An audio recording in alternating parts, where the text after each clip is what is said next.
We'd like to welcome you back after lunch. What do you say? Amen. So that we continue with our program. And this afternoon, brothers and sisters, we would like to introduce to you a licensed architect, entrepreneur, and a humanitarian leader who serves as the founder and director of Wilderness Gate, a registered Zambian non-governmental organization combining over 4 decades of professional architectural expertise with faith-based philanthropy. He dedicates his career to community development, medical relief, and self-sufficiency initiatives across Southern Africa. Please put your hands together for Mr. Hilary H.G. Zebron. This is your time, Elder. Thank you, and blessed afternoon. Amen. It's strangely half full. But nonetheless, we must stick to time. So I will charge away.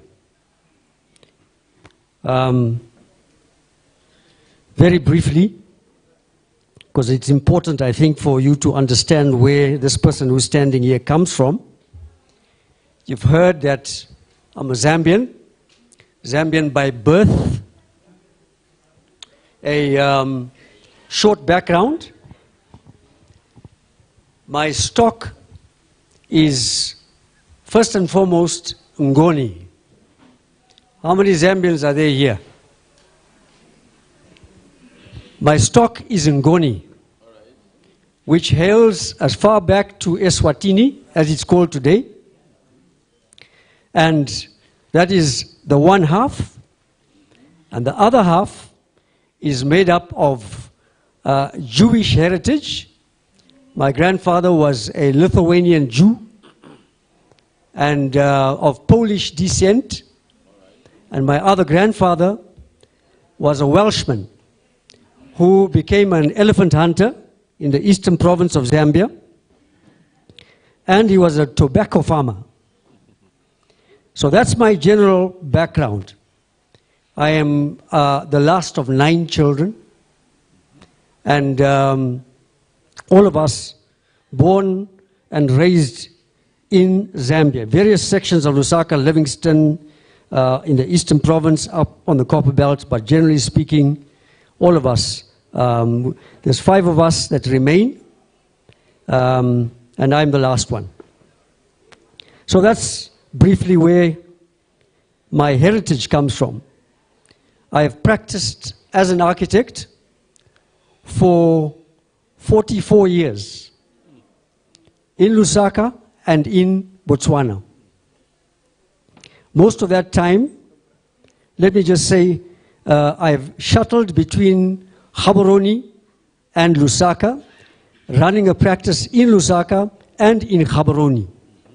So for 34 years of those 44 years, I have been shuttling between Lusaka, Zambia, and Gaborone, Botswana. So in this time, I've been involved in a number of activities, church-related. That's just designing church buildings and various other things, but also carrying out some work in various sectors. And the one area that we are now heavily focused on is mission work. In fact, you could say that 75% of my time is spent doing mission work, and 25% is basically to support the mission work in my practices. Now, all our income doesn't come from the practices, but this is one of the areas that has kept us moving to the level that we are, as you will see in this presentation. But before I go there, I think it's important to consider that the last 2 days have been power-packed on making money. I have not heard one person talk about how you're going to use that money in the mission field. I've heard the pastors talk about building churches and the like, but beyond that, what else is there? So you make the money. What do you do with that millions that I've heard being talked about here? What do you do with all that money? I can give you, Pastor Namitondo here has given a number of examples in Deuteronomy and the like, because resources, as they increase, the human mind has a tendency to change. Power comes from money, from the resources that one would actually increase as they develop from one day to the next. And you know that power does what? It corrupts. It corrupts like you don't know. Now, where I'm standing here, with my close to 70 years, I shall not tell you the exact number, but close enough, I speak from experience. You may have all your degrees, PhDs, whatever you want, but there's nothing that can beat experience. And experience in the world out there is something that one has to acquire. Over time, it does not come in one shot. So, I look at a number of verses, and I'm just looking at Luke 10. As I listened to all the presentations, I said, wow, maybe I'm in the wrong place. Maybe I'm in the wrong place. Because Christ says here, therefore, I'm looking at verse 2 of Luke chapter 10. Therefore said he unto them, the harvest truly is great, but the laborers are few. This which cleaveth on us, we do wipe off against you. And he talks about a whole lot of money.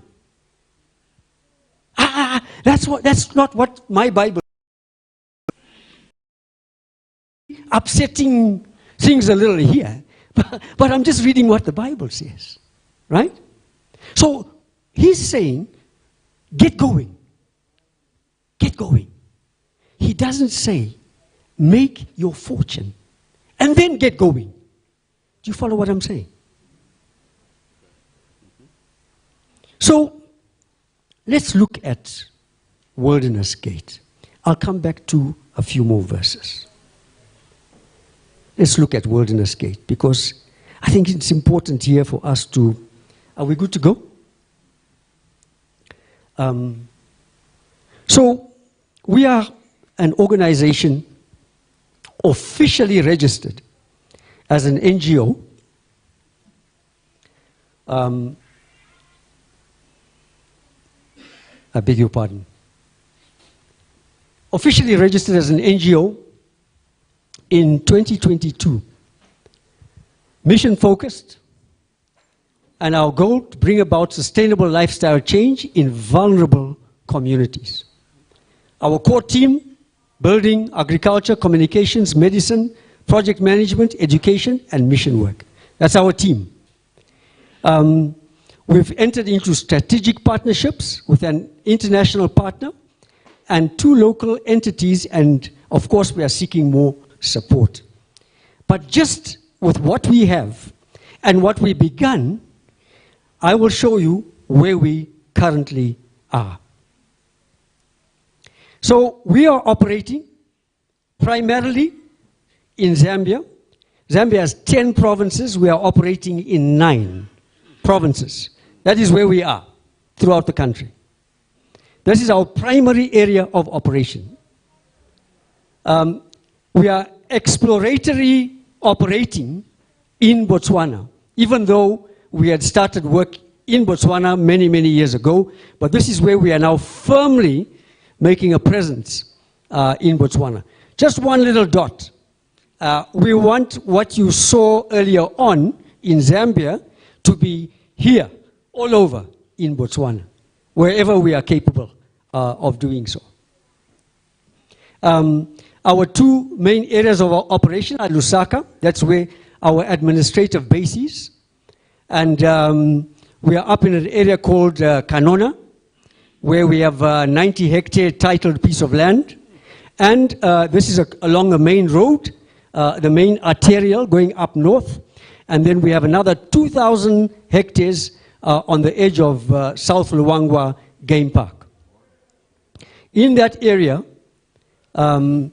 this is Kanona on the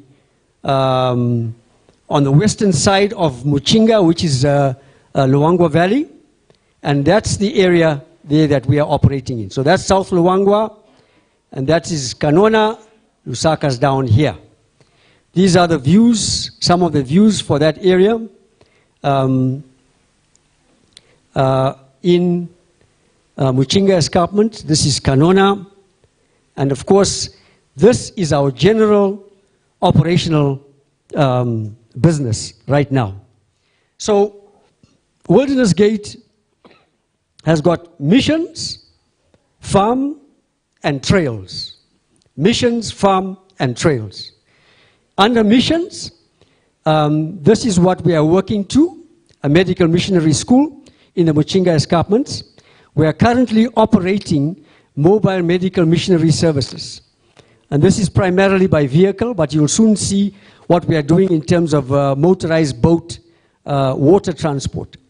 A wellness center is being developed in the same Muchinga Escarpments, and we are working to satellite clinics in a number of areas. We have one actually where we are actually getting materials to start developing a clinic in an area called Katubia, southern province of Zambia. We're also into community services, and we are planning to develop a community radio station, but we also have activities to do with orphan care and the like in a number of locations. Under the program. Under trails, we have a wilderness camp in the Muchinga Escarpments, and this one is being developed for us to train in survival skills training, boot camps, pathfinder and guide training camps, and we've actually, this coming quarter, starting tented camps in the very same area. We also plan to do some nature guide skills training, which will involve survival skills and the like in the very same trails area. That there is our area of operation in Muchinga Escarpments.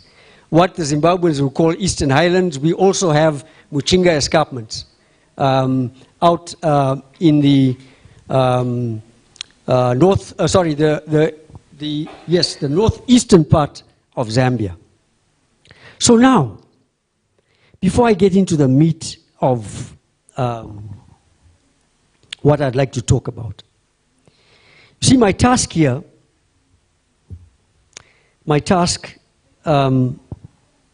the easiest thing to do is to just take you through slides and show you what we are doing. But I believe that it's cardinal here that as a mission-focused ministry and registered NGO in Zambia, that you understand the context in which we are operating and what we are doing relative to what you have been listening to for the last 2 days. So I want to take you on a short tour of a Bible parable, spirit of prophecy writing, and a practical excursion of ministry in the context of our calling as Christians or followers of Christ first and foremost, and as Seventh-day Adventists, living in the volatile times we are in. I'm sure you'll agree that our ability to meet today is not guaranteed tomorrow. And the urgency with which we must act before the night is upon us cannot be overemphasized. I speak to the converted. So Matthew 23, Christ talks about, and this is what my Bible says. I'm reading from Thompson's chain reference. My Bible says that in Matthew 23, the first part, he talks about religious talkers. He then rebukes worldly ambition. He then talks about many woes. Woes unto you scribes and Pharisees. And they are pronounced on hypocrisy, outward righteousness, and inward corruption. Matthew 24, he warns of the times we are living in now. Days of tribulation ahead of us. Matthew 25, the 10 virgins. Then he goes to the talents, and in the talents, he talks about spiritual investments. Spiritual investments. But the one that follows is fundamental. Today is a Sabbath, so I'm sure you have your Bibles there. The one that follows is fundamental. He talks about the parable of the sheep and the goats. And my focus is on the last 6 verses, which my Bible describes as the identification of Christ with believers. In other words, he describes who his followers are. Please take time to read this. 2 books, I believe. I'm going to Spirit of Prophecy now. I'll be very quick here. And in particular, the first one, which I call A Compilation of Compilations by Ellen White, is Christian Service. And the book, Ministry of Healing. A book, the book Christian Service, I believe every Adventist should read. And this is a quote taken from the book Ministry of Healing, page 143. Christ's method alone will give true success in reaching the people. The Savior mingled with men as one who desired their good. He showed sympathy for them, ministered to their needs, and won their confidence.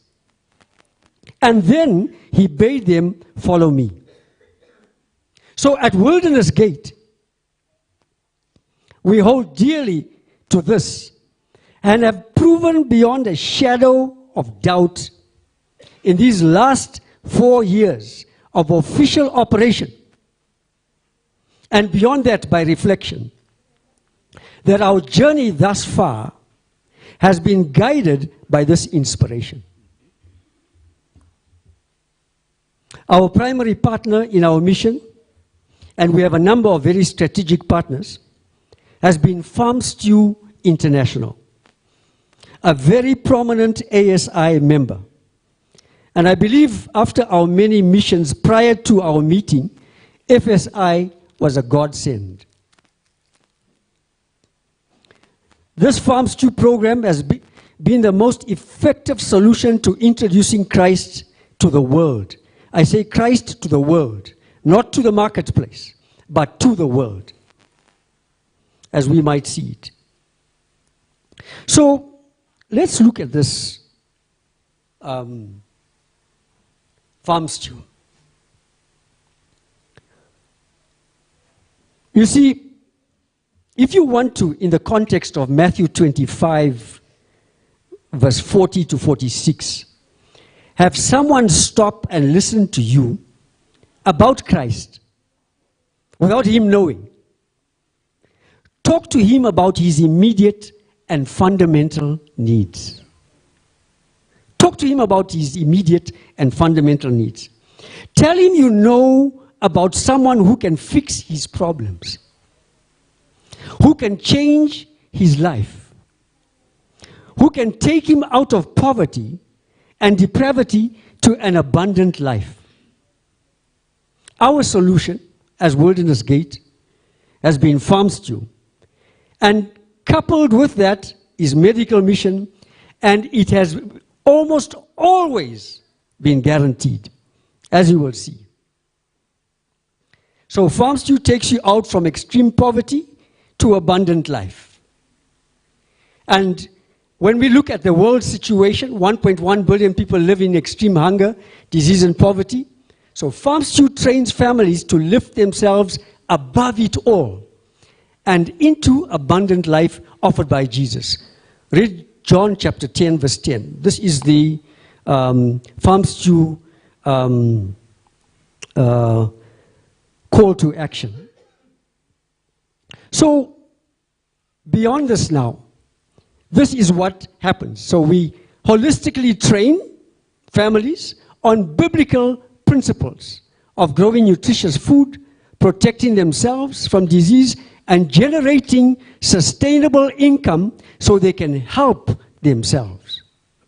We effectively equip families with the skills, tools, and social support they need to succeed, and this includes seeds, seedlings, farm tools, pads for girls, village savings clubs, and water wells. And then we don't leave them. We continually coach them. So, when you consider this curriculum,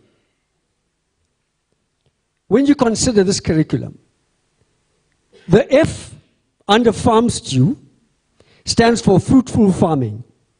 The A is for a positive attitude. We've heard being talked about here mindset change. But we first want to make sure that our trainers have a mindset change before anything else, so that when they get into the field, they are ready to take on the many challenges that you will find. So this is a very important part of our training. Positive attitude. Refreshing rest. We talk about the mother and child rest, but this opens the door for discussion or training on the Sabbath rest. And then from whatever they've got here in farming, we show them how to cook nutritious meals. Proper sanitation, and this is quite a big one. Wise temperance, profitable enterprise, probably one of the most popular parts. And then safe water. So we started back in 22 with 5 trainees, and from a humble 3-person out of the 5, beginning its first community, Wilderness Gate and Farm Stew have developed a network of communities in the 9 provinces, as I indicated. So today, last year, December, we were looking at 5,320 households that were impacted by this program. And 120 communities. Today, as of May 2026, we have 150 communities, 150 communities plus, and 156 communities, I beg your pardon. We have 7,280 households. 7,280 households have heard about Christ through this program. So if that's a household, just do the math. How many numbers would you have in an African family? Do the math. 7,280 households. In this setting here, we have 26 planters, 156 volunteers, 31 trainers, 9 field coordinators, and 3 regional coordinators. Our total number of certified households, I'll explain what that means, is 860. And in there, we have 272 VSLA groups, which is Village Savings and Loan Association. This year is a powerful tool under the E for enterprise. So, this is a self-sustaining program. And when a household takes on this program seriously, we've seen amazing changes that come out of communities. Because in there, we have hundreds upon hundreds of testimonies of people's lives where one was a total and absolute drunkard, waste of time in his family, going home, thrashing his wife, and his wife joins this program and realizes that, what? I don't need to take all of this. She starts growing her own vegetables. She starts feeding her malnourished children. She starts learning gospel in the process. And the husband starts to wonder what is going on in his own home. His wife is not asking for money. She is not doing the normal complaining and the like. She's getting on with her life, and he starts to accuse her of adultery. Where are you getting this money from? But in all of this, I mean, this is just one testimony. There are hundreds of them, of a man who chased his wife away and children because of drunkenness. And then he learns about the T, temperance, and suddenly realizes that this is not taking me anywhere. Changes his life, starts a program that helps to uplift him, and the next thing you know, his family is back, and they are talking about Bible studies. You see, we see every community as a potential church. This is our plan. In there, those households, these communities that we see as a potential church. We've got now, I can't even on my fingers count the number of small church branches that have started in areas where these communities have developed. And all I can tell you right now is that where this has started, we are going much further than we have even realized. So here we are, FarmStew International, our primary partner. We are also working with Ebenezer, Medical Mission, and Organic Farm 7, who I believe have been to Botswana before. Right, so these are our primary partners. This one is the one that we're working very closely with on the medical mission work that we are doing. So here we are transforming urban and rural communities. In the urban context, this is what one of the squatter areas or shanty or komboni areas, as we call them, looks like. These are trained planters. This was us running or working in an orphanage area. And of course, in the urban areas, it's difficult to find land. So we train them how to have sack gardens. Here you see people with their gardens doing very well. And they are able to sell and make that extra money which they need to keep going. There we are. This is an urban community impacted.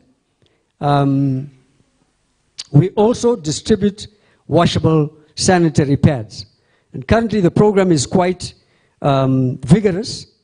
Last year we distributed over 5,000 washable sanitary pads, and we also distributed girls' panties between the age of 11 and 15 years old. We have a program here called Freedom from Shame. I'll talk about that as we go on. This is a rural setting where we train on organic gardening, and you can see a nicely mulched garden here. This is them being taught how to prepare, how to transplant, and as you can see there, there's a lot of activity. So these are very vigorous communities doing very well.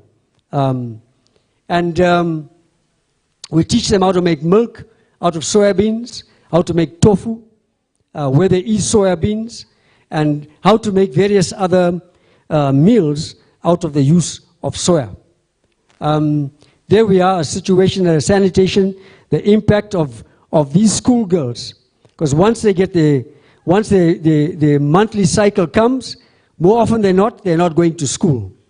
And with this year, the children are able to continue.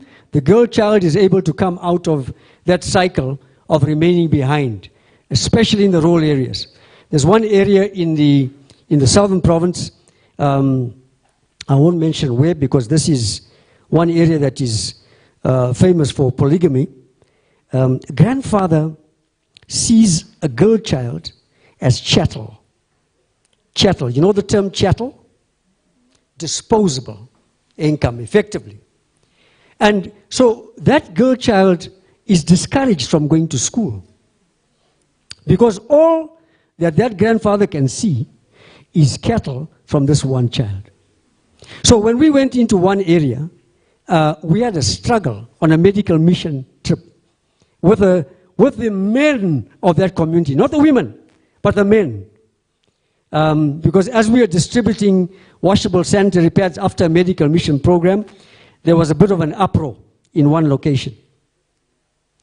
This is the actual location. It's called, in the southern province, I was about to mention the name, but that's the area where we distributed these washable sanitary pads. You can see the medical team here, and they were getting some menstrual hygiene training there, and then they are given the washable sanitary pads with their mothers there in full support.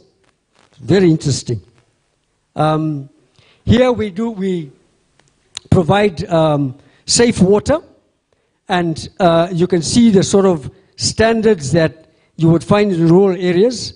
So we have sunk boreholes, handed over pumps to communities. But now, by the grace of God, Wilderness Gate has its own borehole drilling machine, thanks to our international partner. So we are able to drill water as well. We've just been licensed, and we're going to get going actually this coming week on our first borehole that we're going to drill in a rural location. This is just a picture gallery in the field. You can see there the training. We're training also under sanitation, how to make a tippy tap. This here is a household that has gained from enterprise, meaning that they took the lesson seriously. They planted, they sowed, they ate from the same amount. They're actually roofing their house from the resources that have come out of that. Before we enter into a community, we do what is called a baseline study. So you must go in, understand what you're dealing with. What's the situation with that family? We don't just go in and support without understanding what it is that they need. That baseline helps us now to do a follow-up. Are you following? That follow-up is important, because I hear of many churches and many baptisms, but oftentimes we don't hear what the follow-up is in terms of those that have remained in the church. Here, our intention is to make sure we keep an eye on the community, we work with them, as I said, we coach and we move with them. This is a mission enterprise in practice.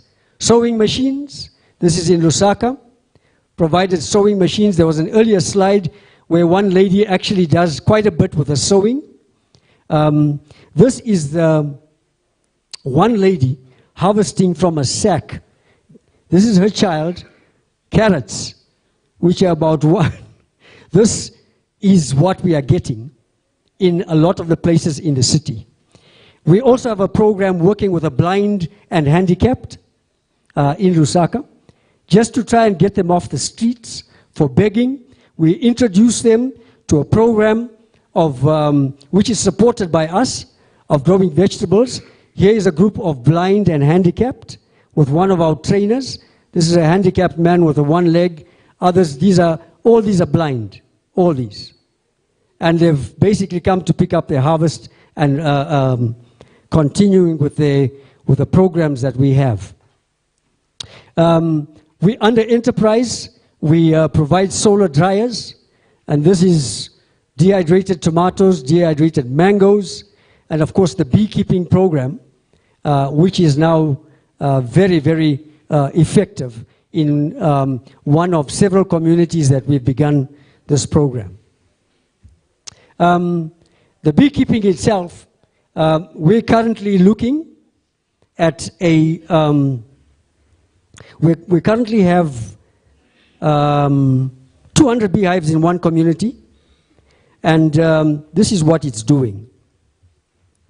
We are producing close to 2 tons of raw honey from one community that has 200 beehives in one harvest. So we're planning 2 harvests per year. That will give us 4 tons of raw honey that we will then be able to process. And earlier on yesterday, we had some honey on display there. This has come from this very same community. In our team, we've got planters and trainers who are carpenters, so we don't need to go far. We make the hives, we make a complete thing, but we are looking to get a whole package. So we want to do all of this and be able to sell, not only provide for our communities, but at the same time also sell to generate income for the mission work. That is a very happy community, receiving the rewards from the harvest that they were given the beehives for to sustain their lives. Now, the Botswana project. Last year, June, we trained 8 planters. This year, we're looking to train some more. But of the 8, we had 1 planter who persevered. Now, the reason I'm telling you this is because we had a similar experience in Zambia. You train, and then suddenly they realize that it's too much work. For me to go set up a community, organize through the chief, and weekly. By the way, we expect you to meet that community once a week. Once a week. We found that in Zambia, as we discovered here, that you realize that it's easier to talk. Christ talks about religious talkers, but he also talks about talkers. Those who do not do. They listen and they say we will do, but they do not do. We had the same experience back there. So even as I speak, this year we trained a batch and we're noticing a trend. When they realize that mission work is not for boys and girls, and I'm not talking about that literally, I'm talking about the seriousness of doing mission work. So yes, I can say safely, go ahead, make the money that you need to make. Get into the mission field is another story. And when Christ gives us admonition, I read Luke 10. He said, go. He didn't say, wait for something for me to give you. He said, go. Taking those few steps forward is a challenge for many people. Sooner or later you find that, maybe not now. What did Agrippa say? Come back another time. When I'm ready for this. What we read, we see in action in the mission field. So this one young lady, she's at the back there, is doing a commendable job in a settlement in the north of Botswana, area called Sujwe. Now, I'm saying this because when I say commendable, you're going into a community that is used to receiving. I don't know about Zimbabwe, I don't know about Angola, I don't know about South Africa. But in Zambia, like it is in Botswana, communities sit and wait for Boma. Boma is government to come and give them something. So when you go into there and you say, look, we want you to become self-reliant, they look at you and say, are you crazy? When all I have to do is sit and wait. So we are living in times where the economies of the world are shaking. So it's not easy to get that government was giving you before. So what we found is, God's timing is amazing, isn't it? Eh? So we go into this community, and that lady there starts making up gardens. This one, here, right? She doesn't wait. She says, okay, let me show you how to do it. She starts off. There we are. Starts making gardens, okay? Planting. And here is a Mona Moholo. Mona Moholo is an older man who also persevered and said, you know what, I'm going to try this. When you go to see his garden, which this group is standing in front of here, he has got the village talking. Talking and saying, maybe there's something in this. Right? So here he's showing the camera an eggplant. They've never seen or known about eggplant before. And he says, I'm not eating anything else. Even the meat which I was eating cannot compare to the taste of this one here. I wish I could speak Setswana the way he spoke. And those who are here would understand what this man was saying. But anyway, coming out of that now, 9 households, 49 more potential households. And that has resulted now in the very same settlement people asking to be trained. So end of this month, 30th of June, we're starting a training in the same area. This is a Basarwa family here. And when we go in, and I talked about the baseline study, we check for malnutrition. And we use, anyone know what a MUAC is? M-U-A-C? M-U-A-C? It's a tape measure that you use for checking the arm width of a child. Right? And when it gets into the red, you know that there's serious malnutrition here. Now, with these children, sorry, I don't know what happened to, with these children here, you don't even need to use a tape. You could see that each one of these children here is malnourished. There's alcohol abuse like no one's business, because this settlement, every other house is a shabin.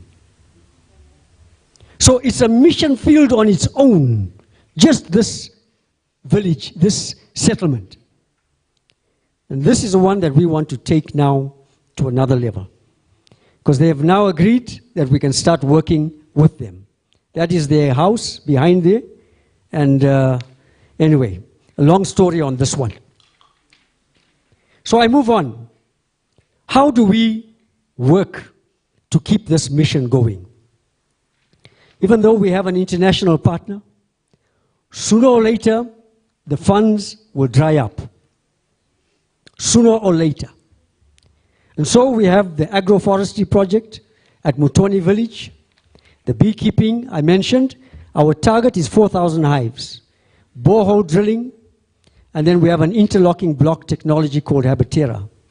2 machines currently, and this is just rapid build construction. So, the village drill, this is basically it in operation. And with our community work, we are working with Balm of Hope Rehabilitation Center in Lusaka. Chibinde Orphanage. Now, this is a very interesting one. But I just need to quickly run through this here so that you can understand the importance of mission work. We're called to assist a Catholic nun that has retired with her orphanage. And we say, yeah, sure, we can do that. Go there, talk to her, introduce to her the Farm Stew program, and she develops a garden. This is a 600+ orphanage. Coming out of that, We then resourced them with soybeans, sorghum, millet, cowpeas for food security for those 600 children. What came out of that is that she asked us now to help her develop the orphanage. She has agreed for us to set up an Adventist education program and a skills training school. In that program, this is the Balm of Hope one in Lusaka, but I want to take you to the one for Chibinde. So this is the children, this is the harvest of beans, this is her in front of a sorghum thing, and that is what we are looking to develop. A school, an orchard with agroforestry, housing in there. This is what she said to me. I said, sister, I won't mention her name. I said, how are we going to work together?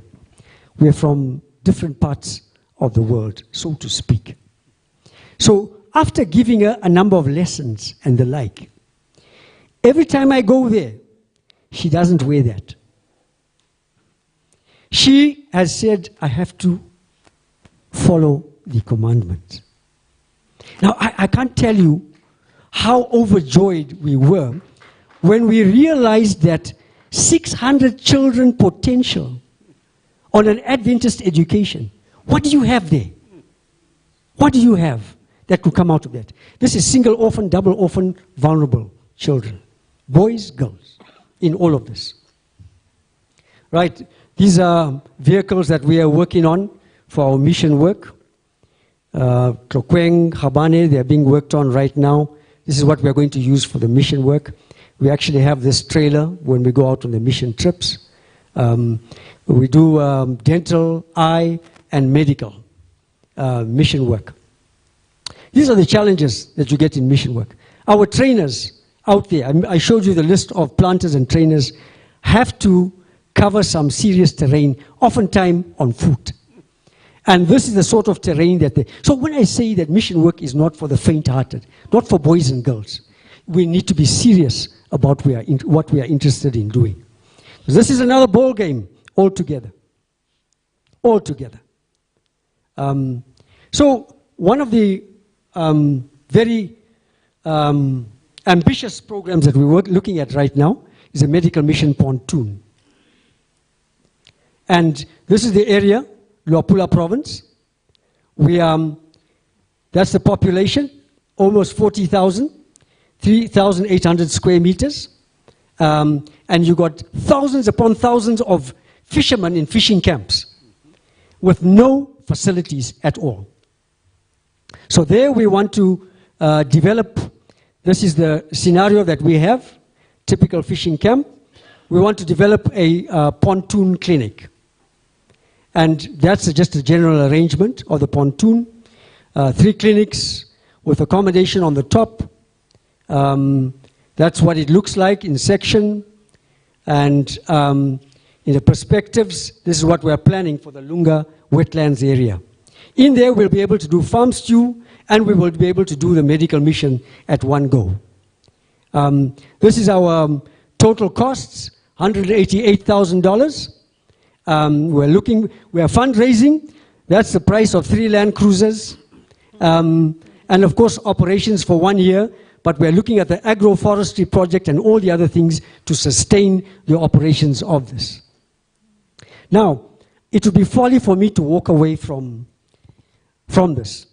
We are members of the Outpost Centers International. Outpost Centers International. I just need 5 minutes, please, to just show this video, 2 minutes of it, so that you can see. I hope the tech team can work with me there, because I will end after this. So we are members of Outpost Centers International. And how many people know about OCI? OCI. How many people know about OCI? If you want to go into ministry, OCI is your solution. To know how to do it, every part of knowing how to start a ministry, what you need to think about, and the like, OCI is your solution. So very quickly, if I can just indulge me here, please. I will just show this because I think it's very important for me to, for us to be able to see what is involved in starting a ministry. So here we are.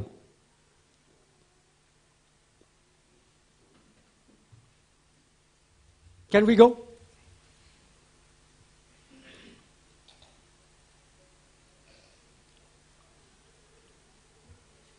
Volume. Hey everyone, my name is James Hartley. I'm Executive Vice President for OCI, Outpost Centers International, and I'm here at the General Conference session promoting the work that we're doing. OCI, if you're not familiar with OCI, we're an umbrella organization of the supporting ministries of the Seventh-day Adventist Church. We have over 400 member ministries in over 80 countries. Okay.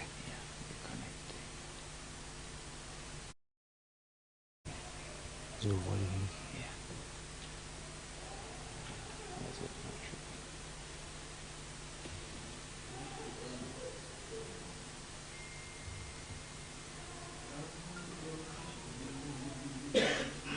And that should be on full screen.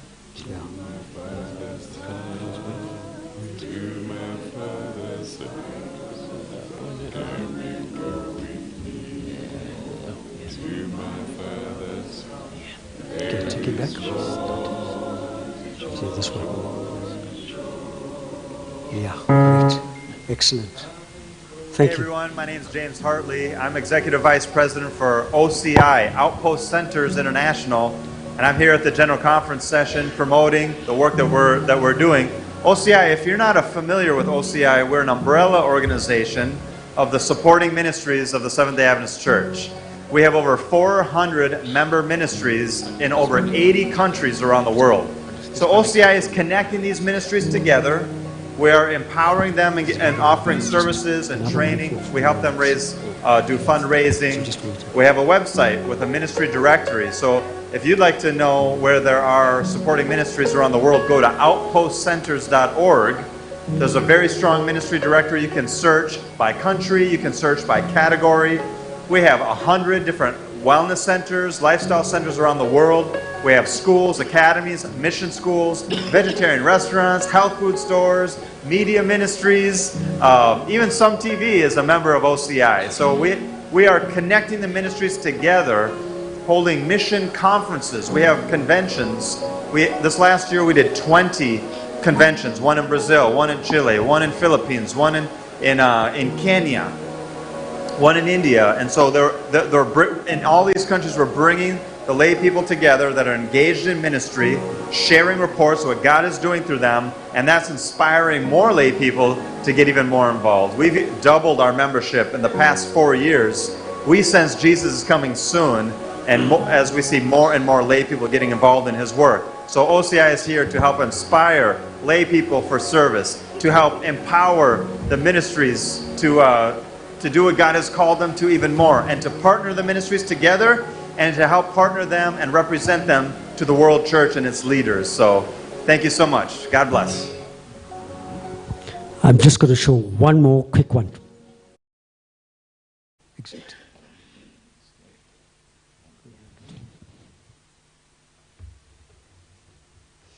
The one above it.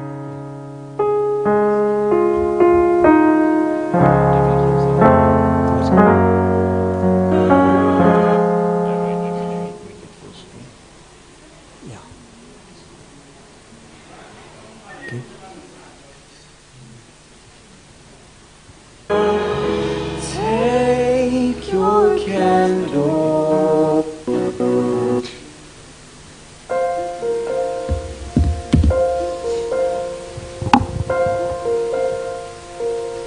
There is Have we heard of Wima University? Anyone heard of Wima? every soul. Just raise your hands, please. Some Okay. bright, This is an Outpost Centers member. some dark, And in Botswana, there is I represent OCI in Botswana as a regional director. There's a regional director in Zimbabwe. There's one in South Africa. There's one in Malawi. and We're looking for regional directors for Angola, Mozambique, for the entire SID. But as I said, setting up your ministry, learning about how to set up a ministry, this is your answer. Confused and torn, hold out your candle for all to see. Take your candle. So here you'll see ministries that you may be familiar with. Take your candle, go light your world.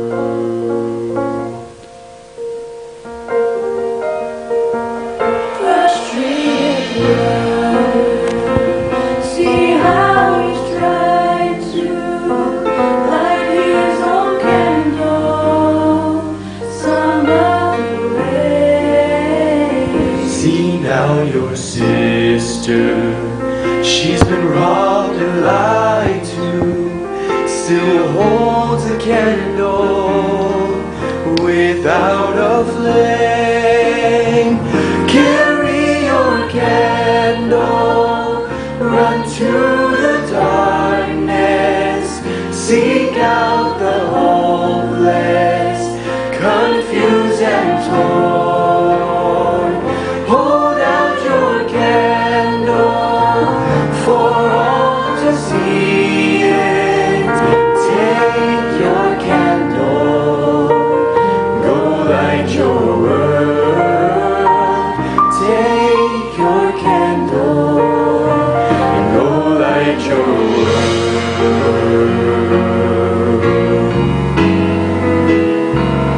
We are a family whose hearts are blazing, so let's raise our candles and light up the sky. Pray to our Father in the name of Jesus. Make us a beacon in the darkest times. Carry your candle, run to the darkness, seek out the hopeless, confused and torn. Hold out your candle for all to see it. Take your candle, go light your world. Take your candle, go light your world. Take your candle.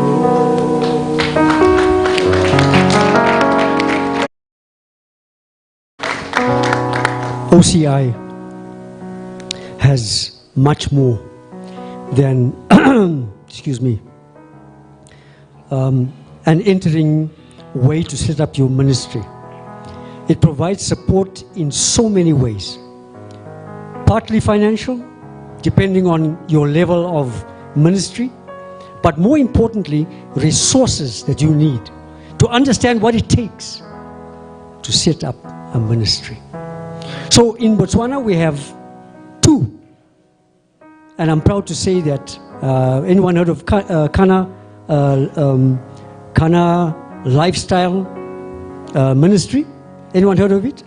So Kana Lifestyle is a wellness ministry that is hosting Wima University in Botswana this coming week for medical evangelism training. Now, that's the level that you can go to in terms of your ministries. Anyone heard of unwearied servants? Unwearied servants? Okay, Dr. Polo Holo? Anyone heard of? Okay, so that's another one that has been set up. So here we have opportunities. And I said at the beginning, maybe I'm going to upset the tables a little bit here. Because what I read from Luke 10 tells me clearly that Christ did not say that you need to make a huge fortune before you step out and start working. He says, go. I send you now. Go and start the work. My own personal testimony, 2 minutes. My own personal testimony. I have seen the Lord open doors that have shocked me, where I realized that on my own, I could do nothing. 44 years in the profession of architecture. Can't say I've made a fortune, but I've lived well. God has been gracious. But my mission work, which I've supported most of this from there, is nothing compared to the work that has been done.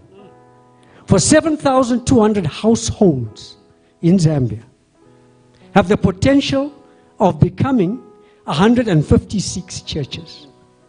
Not hit and run, but ones that can be retained and followed up on. So I'm thankful to the Lord. He has not given me a mind of, at my age, what do I need a huge fortune for? I said 75% of my time is in mission work. 25% I do my bits and pieces of architecture. That is my little kiosk, my kantemba, which I operate from, in Lusaka and in Gaborone. That's enough. Get going. Make the money, brethren, make the money. But don't sit on that money. Take it to the mission field and start working. God bless you.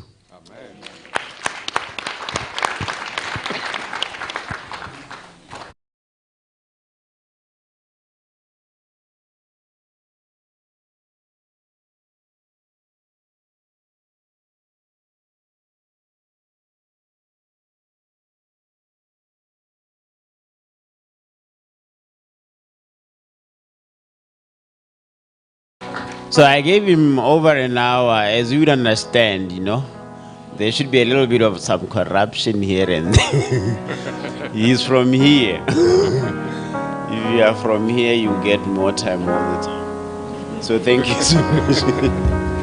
Thank you so much. Can we invite to the podium our newly elected president of the ASI to come and speak to us? A round of applause for the new man.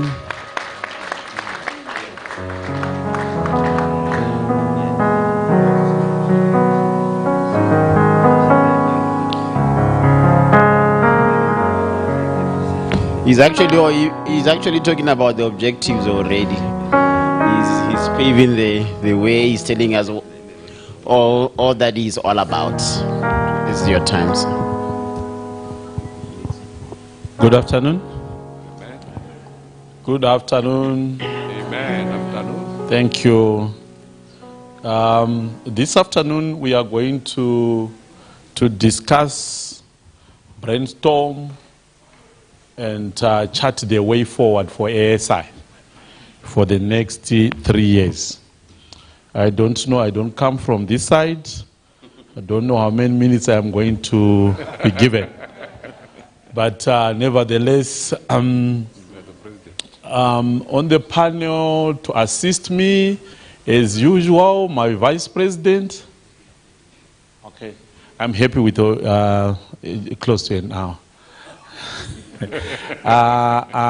As usual, I was telling my new vice president that he needs to ask my vice president for the union that I don't do work, you work for me. So, I'll ask my new vice president to come up front. I'll ask Metusali and our dear pastor to come up front, Pastor Tapera. Basically, what we want to discuss is about the way forward for the next 3 years.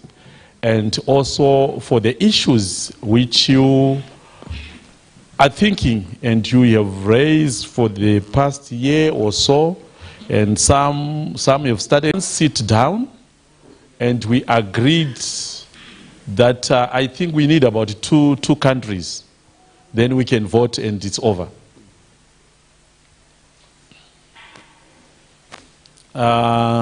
Anyone who doesn't, I think I'll be Zimbabwe.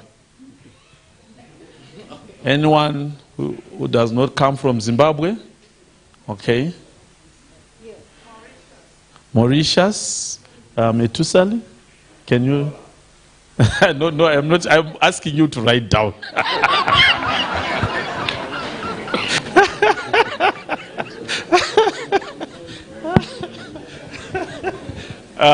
Yes, ma'am. Doc. Okay, it's Mauritius. I need another country. I thought for doctors it's easy for you to hear me. You are coming from Zimbabwe, isn't it? No, I don't want anyone from Zimbabwe.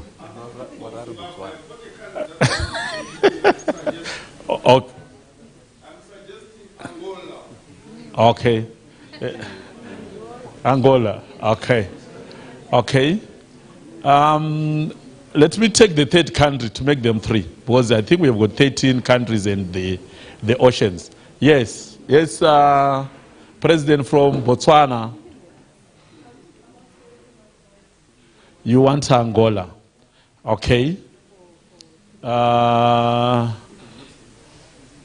Judge, we are not in the court. Yes. It will win. So Zimbabwe, no. Zimbabwe is out. Huh? The Zimbabweans are saying we don't want to go to Zimbabwe. I don't know the reason. Yes.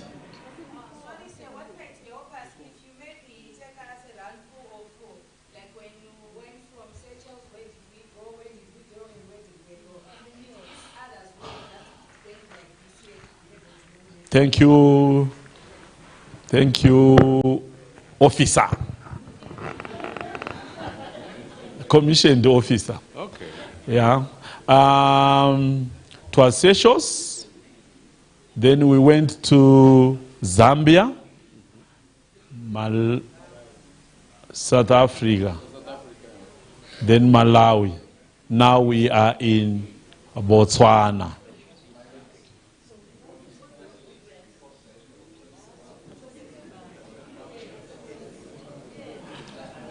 Okay, I'm chairing. Thank you. The small committees, can you discuss for the next 10 seconds? I'm giving you. Discuss.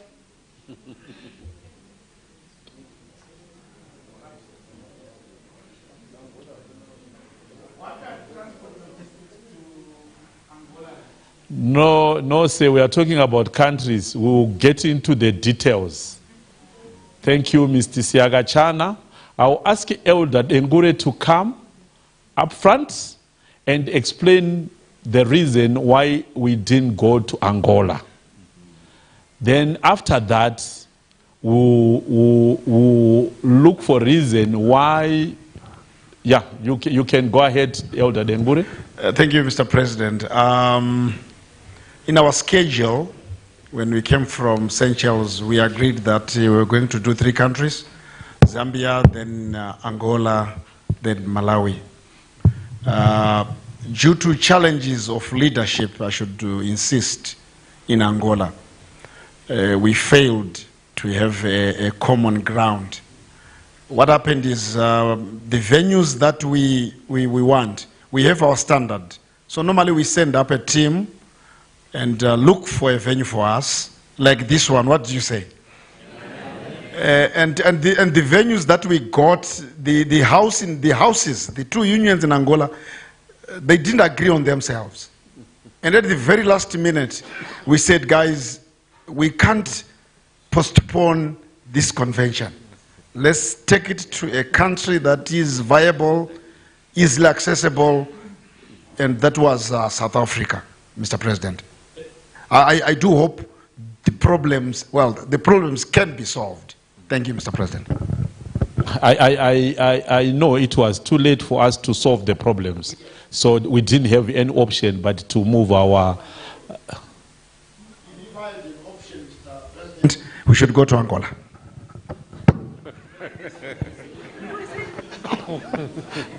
It's okay, Mr. Former President. I'll ask Madam to tell us what do you feel about Angola. There are challenges which we need to take note of. I would love to go to Angola, but there are these challenges which it's expensive. Anything which is this standard is not cheap.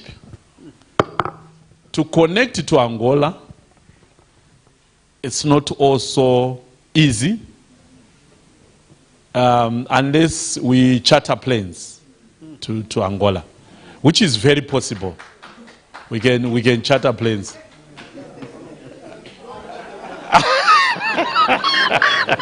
Yeah. So if we get organized, our biggest challenge is ASI in all chapters is we want to do our things the last minute. Our numbers here were so few. But a week to go, we are talking of 100, close to 200. So I think we also need to change our behavior of how we do our business. If we are saying we are going to Angola, we need to pay something. That's what we are doing in the Central Union. If we organize a meeting, you pay a non-refundable fee, $20. So that if you register, that's it. So at least we have the numbers. We know how many people are going to attend. It's very difficult for organizers when you start flocking in the last day and you are paying your money on Friday, day end. It's totally not fair for organizers.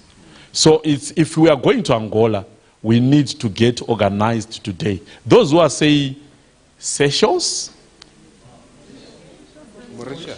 so you don't want my Seychelles? Mauritius? Zimbabweans, your hands.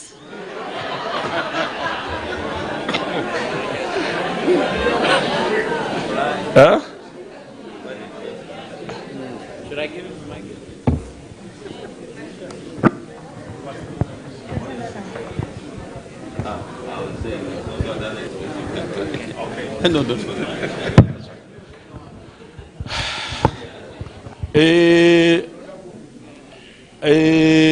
The other countries except Zimbabwe, those who are saying we should go to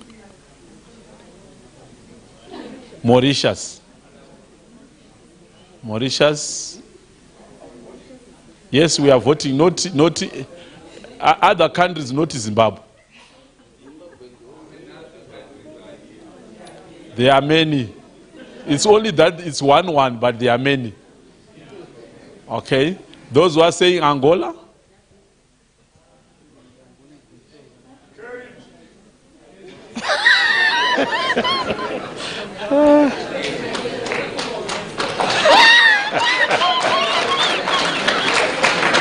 Okay. You know what we are going to do? I think we will go to, don't worry forward, we will go to Mauritius, and next year, 2028, we are going to Angola. Are you okay, Mitchell? Okay, sharp. Thank you. Yeah. We need to compromise because when we're outside, we have agreed we are going to Angola. So we are going to Mauritius, and we also want to come up with a date so that it becomes easy for the organizers. Can we come up with a date? Which week?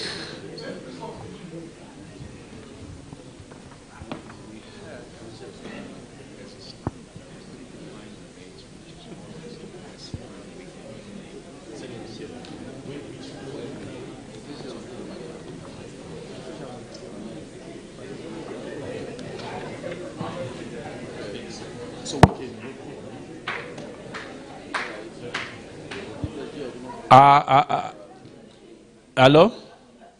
So we are going to to Mauritius, and the second week of May,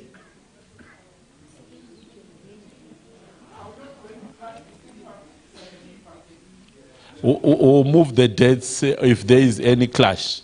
We are one church.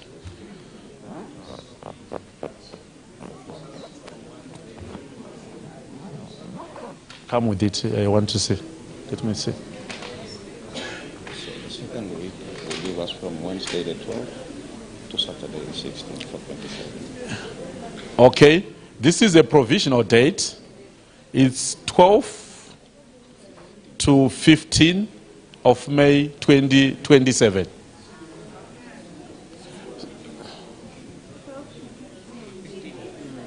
It's an alternative date.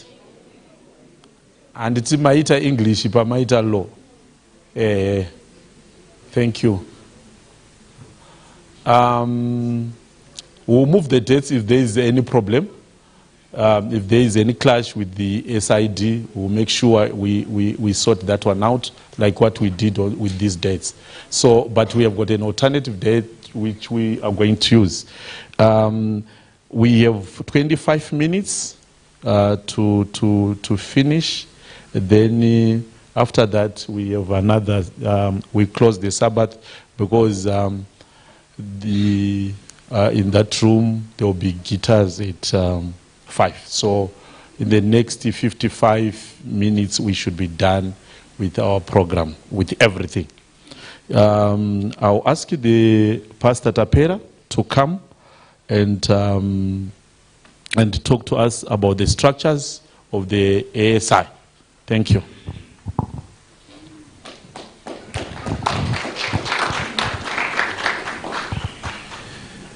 Thank you very much, President. I am going to be short so that the Vice President is going to entertain our concerns. Am I right? Yes. About structures, it's not difficult to set up structures. But I would quickly say, without structures, we can accomplish very little. You notice what we have done here through the leadership of our Vice President is to set up leadership at SID level. Did we observe that? It's like we now have a structure for ASI at SID level. But the structures at SID will not achieve anything if we don't have structures in the lower ranks. Which means what we have at SID in terms of leadership must be duplicated in all our unions. We have 12 unions in our division and an attached field, which means we need to have structures. We need to have the president of ASI in Southern Zambia Union Conference, Northern Zambia Union Conference, Malawi, all our conferences. We need presidents. Just like we have the vice, we also need the same. And then the directors, just like we have them, we also have them in our unions. But you will also notice if we have structures at union level without structures in the conferences, we will still not have any traction. So we will also need to have ASI structures in the conferences. Are we getting the point? When it's like that, our machine is oiled. Elder Kondongwe will be having 13 of his counterparts in the unions. I will give the example of Dr. Akombwa, our SID president. There are 13 of his counterparts in the unions and the attached field. So it is easy for him to say, presidents, let's have a meeting. They can now have a meeting. Because the structures are there. Are we getting the point? Yeah. So that's how the church operates. We cannot operate in any other way if we want to be successful. And where are the members? Do the members reside in the division? There are no members there. Are there members in the union office? Where are the members? So if we want to strengthen ASI, let us make sure we have structures that run up to the conference. Once we do that, where we have membership, it's now easy. Mrs. Marange, who is driving membership, she only drives 13 people, the directors for membership, down the lines. She has meetings with those, they share their strategy on how they are going to drive membership.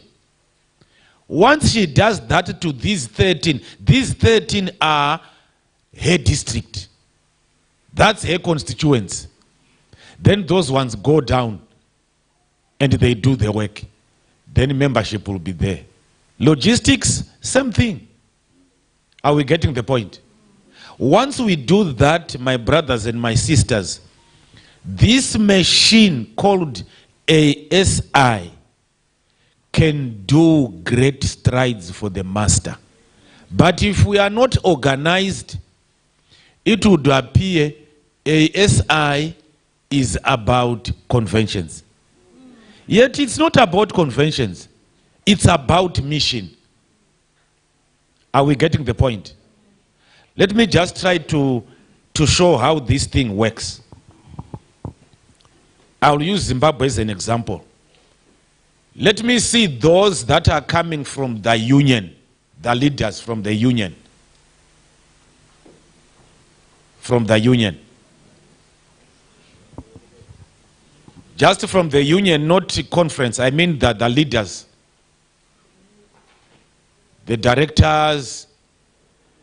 So these are from the unions.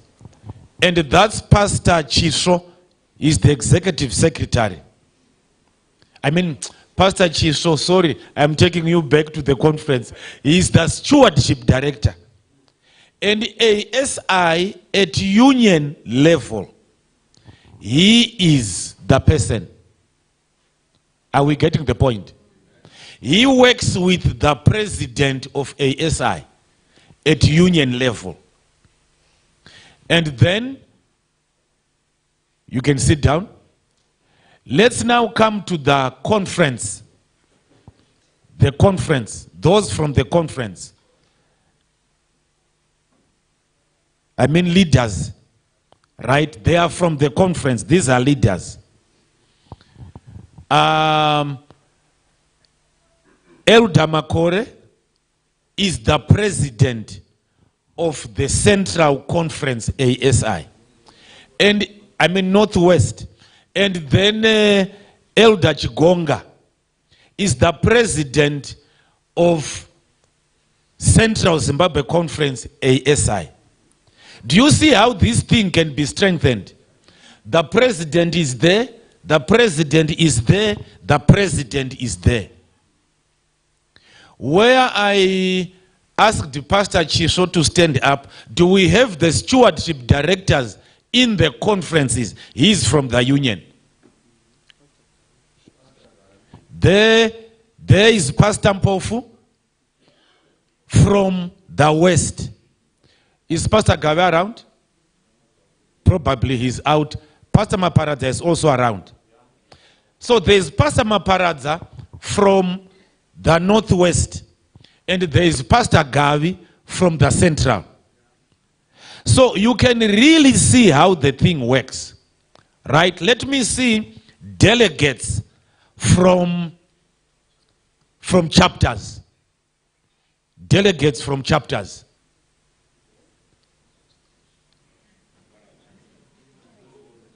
Do you see how this thing works? If structures are there,